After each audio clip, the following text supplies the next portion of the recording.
ನನ್ನ ಫ್ರೆಂಡ್ಸ್ಗೆ ರಿಕ್ವೆಸ್ಟ್ ಮಾಡ್ಕೊಳ್ತೀನಿ, ಎಲ್ಲರೂ ಕೂಡ ಆಸೆ ಎಲ್ಲರಿಗೂ ಇರ್ತದೆ, ಸ್ವಲ್ಪ ತಾಳ್ಮೆಯಿಂದ ಇದ್ರೆ ಎಲ್ಲರೂ ಒಂದೊಂದು ಕಡೆ ಇಲ್ಲಲ್ಲಿ ಸಾಧನೆ ಮಾಡಕ್ಕೆ ಅಡ್ಜಸ್ಟ್ಮೆಂಟ್ ಮಾಡೋಕ್ಕಾಗ್ತದೆ. ಖಂಡಿತ ನಾವು ಎಲ್ಲರಿಗೂ ಕೂಡ ಅಕಾಮಿಡೇಟ್ ಮಾಡುವಂಥ ಕೆಲಸ ಮಾಡ್ತೀನಿ ಅನ್ನೋದು ಕೂಡ ಹೇಳ್ತೀನಿ. ಇನ್ನು ಕೆಲವ್ರಿಗೆಲ್ಲ ನೇರವಾಗಿ ಪರಮೇಶ್ವರ್ ಕೆಲವ್ರ ಮಾತಾಡ್ತಾರೆ, ನಾನು ಕೆಲವ್ರ ಮಾತಾಡ್ತೀನಿ, ಎಲ್ಲರಿಗೂ ಕೆಲವೊಂದ್ಸಲ ಸಂಪರ್ಕದಲ್ಲಿ ಇಟ್ಕೊಂಡು ಎಲ್ಲರಿಗೂ ಕೂಡ I believe in every one should be care.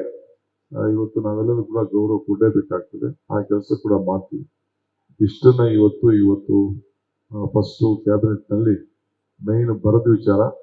ಆಮೇಲೆ ಕಾವೇರಿ ವಿಚಾರದಲ್ಲಿ ಈಗಾಗಲೇ ಅವರು ಸುಪ್ರೀಂ ಕೋರ್ಟ್ಗೆ ಹಾಕಿದ್ದಾರೆ. ನಮ್ಮ ಲೀಗಲ್ ಟೀಮ್ಗೆ ಕೇಳ್ತೀನಿ. ಈಗಾಗಲೇ ನಾವು ಮಳೆ ಬಂದಿದೆ, ನೀರು ಬಿಟ್ಟಿದ್ದೀವಿ, ಕಂಪೇರ್ ಟು ಇಟ್. ಬಟ್ ಅದಕ್ಕೇನು ಲೀಗಲ್ ಅವ್ರು ನಮ್ಮವ್ರು ಏನು ನಮ್ಗೆ ಅಡ್ವೈಸ್ ಮಾಡ್ತಾರೋ ಅದಕ್ಕೆ ಯಾವ ರೀತಿ ಉತ್ತರ ಕೊಡಬೇಕೋ ಕೊಡುವಂಥ ಕೆಲಸವನ್ನ ಮಾಡ್ತೀನಿ. If anything is I am ready to accept you.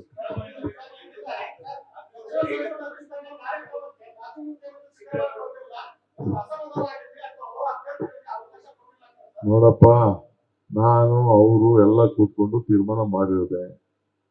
ಅವರ ಬರ್ತಡೇ ಇವತ್ತು, ಹಬ್ಬ, ಗೆಸ್ಟ್ಗಳು ವಿಪರೀತ ಇದ್ದು ಅವ್ರಿಗೆ, ಅರ್ಥ ಆಯ್ತಾ? ಅವರ ಜನ್ಮದಿನ, ನಾನು ಅವ್ರಿಗೆ ಶುಭ ಹಾರೈಸಿದ್ದೀನಿ, ಆಯ್ತಾ? ಇವತ್ತು ಸಿದ್ದರಾಮಯ್ಯನವ್ರಿಗೆ ಯಾಕೆ ಅಸಮಾಧಾನ? ನಾವೆಲ್ಲ ಒಂದು ಟೀಮ್, 139 ಜನನು ಒಂದು ಟೀಮ್, ಯಾರಿಗೂ ಅಸಮಾಧಾನ. ಈಗಿರೋರೆಲ್ಲ ನಾನು ಸೇರಿ ಅವ್ರ ಕಡೆಯವರಲ್ವಾ? ನಾನು ಸಿದ್ದರಾಮಯ್ಯನವರ ಪಟ್ಟ ಅಭಿಮಾನಿಗಳು. We all are one, we all are united, we will be united, we will fight unitedly. ನೀವೆಲ್ಲ ಯಾಕೆ ಅದಕ್ಕೆ ನೀವೇ ಬರೀ ಹುಡುಕ್ತಾ ಇದ್ದೀರ? ನಾವು ಹೊಸದಾಗಿ ಲೆನ್ಸ್ ಆಗ್ತಾ ಇದೀವಿ, ಹೊಸ ಸುದ್ದಿ ಕೇಳ್ತಾ ಇದೀವಿ ನಿಮ್ಮ ಹತ್ರ ಎಲ್ಲ.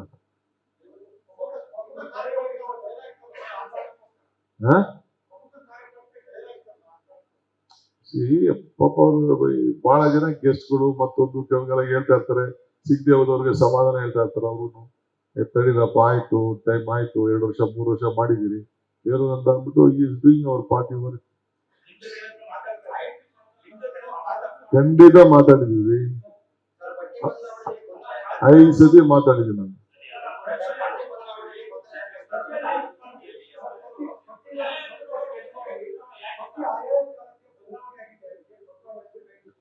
ಯಾವುದು ಇಲ್ಲ, ನಾನು ಹೈಕಮಾಂಡ್ ಇಂದ ಏನ್ ಬಂತೋ ಏನ್ ಹೇಳಿದಾರೋ ಅದ್ರ ಮಾರ್ಗದರ್ಶನ ಕೇಳ್ತೀವಿ ನಾವು ಅಷ್ಟೇ. ಅದು ಕೆಲವು ಟೆಕ್ನಿಕಲ್ ಇಶ್ಯೂಸ್ ಇದೆ ನಮ್ಮ ಪಾರ್ಟಿಲಿ, ಕೆಲವು ಟೆಕ್ನಿಕಲ್ ಇಶ್ಯೂಸ್ ಇದೆ. ಇನ್ನ ಈಗ ತಾನೇ ನಾವು ಸ್ವೇರಿಂಗ್ ಬೇರೆ ಮಾಡೋದಿದೆ. ಇನ್ನ ನಮ್ಮ ಪಾರ್ಟಿಲಿ ಕೆಲವು ಲೆಕ್ಕಾಚಾರ ಇರ್ತದೆ, ಅದನ್ನ ನಾವು ತೀರ್ಮಾನ ಮಾಡ್ತೀವಿ. ಅದನ್ನ ನಾವು ನೋಡೋದು. ಬೇಕಾದಷ್ಟು ನಿಮ್ಗೆ ಲಿಸ್ಟ್ ಈಚೆ ಬಂದಿರ್ಬೋದು, ಎಲ್ಲ ಫ್ಯಾಕ್ಸ್ ಮೇಲೆ ಯಾವುದೇ ಹೆಸರುಗಳೆಲ್ಲ ಬಂದಿರ್ಬೋದು. ಅದೆಲ್ಲ ಅದಕ್ಕೂ ಅಲ್ಲ. ನಾನು ಏನ್ ಸೈನ್ ಮಾಡಿ ಗವರ್ನರ್ ಕೊಟ್ಟಿರ್ತೀನಿ, ದಟ್ ಈಸ್ ಓನ್ಲಿ ಫೈನಲ್. ನನಗೇನು ನಮ್ಮ ಪಾರ್ಟಿ ಹೈಕಮಾಂಡ್ ಅವ್ರು ನನಗೆ ತಿಳಿಸಿರ್ತಾರೆ, ದಟ್ ಈಸ್ ಫೈನಲ್. ಬೇರೆ ನೀವು ಪೇಪರಲ್ಲಿ ಎಲ್ಲ ನಮ್ಮವ್ರು ಯಾರೋ ನಮ್ಮ ಕಾರ್ಯಕರ್ತರು ಲೀಕ್ ಮಾಡಿದ್ದು, ನನ್ನ ಪ್ರೆಸ್ ಸೆಕ್ರೆಟರಿ ಅವ್ರು ಲೀಕ್ ಮಾಡಿದ್ದೆಲ್ಲ ಇಟ್ ಇಸ್ ನಾಟ್ ಫೈನಲ್. ನಾನು ಗವರ್ನರ್ ಬರೆದಿದ್ದೆ ಫೈನಲ್.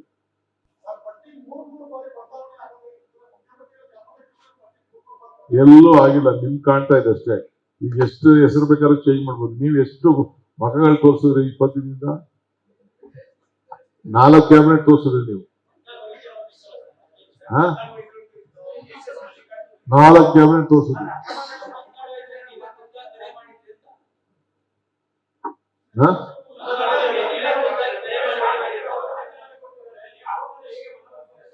ಖಂಡಿತ ವೈದ್ಯ ನನ್ನ ಜೊತೆನೇ ಇದ್ದಾನ್ರಿ, ಹಿಂದಿನಿಂದಲೂ ಜೊತೆ ಇದ್ದಾನೆ.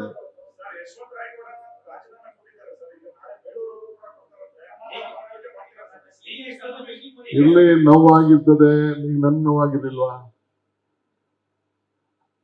ನನಗೂ ನೋವಾಗಿತ್ತು, ಇವ್ರಿಗೂ ನೋವಾಗಿತ್ತು. ಅಧ್ಯಕ್ಷ ಆಗಿದ್ರು ಇವ್ರ ಕಾಲದಲ್ಲಿ 120, 124 ಬಂದಿತ್ತು. ಕೊಡೋಣಮ್ಮ, ಕೊಡ್ತೀವಿ. ಹೆಣ್ಣು ಮಕ್ಕಳಿಲ್ಲದೆ ನಾವು, ನಮ್ಮ ಪಕ್ಷನೇ ಇಲ್ಲ. ಹೆಣ್ಣು ಮಕ್ಕಳಿಗೆ ನಾವು ಶಕ್ತಿ ಕೊಡ್ತೀವಿ.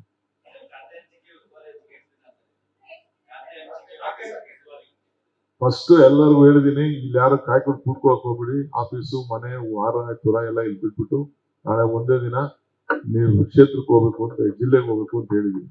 ಅದಾದ್ಮೇಲೆ ಆಮೇಲೆ ನಾನು ಅದ್ರ ಬಗ್ಗೆ ಮಾತಾಡ್ತೀನಿ. ಈಗ ಯಡಿಯೂರಪ್ಪನ ಸರ್ಕಾರದ ಇತಿಹಾಸ ಸ್ವಲ್ಪ ಹೇಳ್ತಿದ್ನು. ಅವ್ರ ಸರ್ಕಾರ ಅಷ್ಟೇ ಮಾಡೋದಲ್ಲ, ಅವ್ರೇನೋ ಹೇಳ್ತಿರಲ್ಲ ನನಗೆ 20 ದಿನ 30 ದಿನ ವಾರ 4 ದಿನ ಅಂತ. ಅವ್ರ ಗೌರ್ಮೆಂಟ್ ರಚನೆ ಮಾಡಿದಾಗ ಏನಿತ್ತು? ಇಷ್ಟು ಸ್ವಲ್ಪ ದಯವಿಟ್ಟು ಬರೀರಪ್ಪ. ಒಬ್ಬರೇ ಸರ್ಕಾರ ನಡೆಸಿದ್ದಾನೆ ಎಷ್ಟು ದಿನ?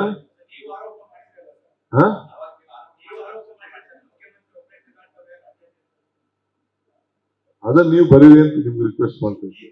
Thank you.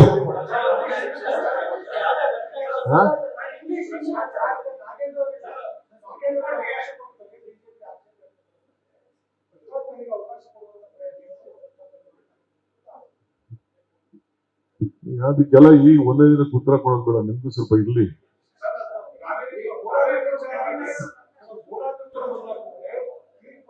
ಈಗ ಆಯ್ತಪ್ಪ, ನನ್ನ ಮೇಲೂ ಕೇಸ್ ಹಾಕವ್ರಯ್ಯ, ನನ್ನ ಮೇಲೂ ಕೇಸ್ ಹಾಕವ್ರೆ.